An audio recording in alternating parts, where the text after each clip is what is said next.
కొంతమంది కేసీఆర్ గారి పక్కన ఉన్నటువంటి వాళ్ళు కేసీఆర్ గారి పేరు చెప్పుకొని అనేక రకాలుగా లబ్ధి పొంది వారు చేసినటువంటి అనేక చెత్త పనుల వల్ల ఇవాళ కేసీఆర్ గారి పేరు బద్నామయ్యే పరిస్థితి వచ్చింది. అయినా మళ్ళీ వాళ్ళని మోస్తాం, అయినా మళ్ళీ వాళ్ళని ముందుకు తీసుకెళ్తామని అనుకుంటే పార్టీ ఎట్లా ముందటికి పోతుంది? ఒక బిడ్డగా నిజంగా నేను బాధపడతాను.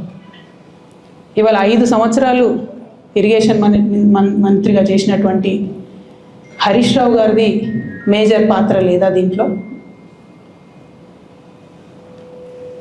అందుకే కదా కేసీఆర్ గారు వారిని సెకండ్ టర్మ్లో తప్పించిండ్రు.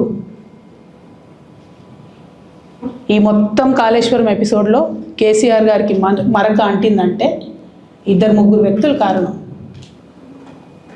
మాజీ రాజ్యసభ సభ్యుడు ఒకలైతే, హరీష్ రావు గారు ఒకలైతే, మేఘా కృష్ణారెడ్డి గారు ఇంకోడు, మేఘానో బోగానో ఏదో.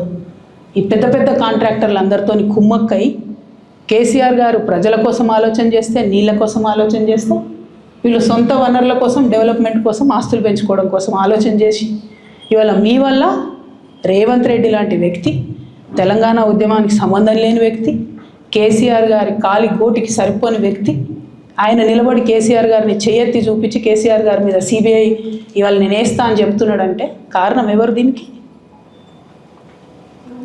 నేను భరించిన ఇదే హరీష్ రావు గారు, ఇదే సంతోష్ రావు గారు అనేక కుట్రలు చేసినా కూడా భరించిన.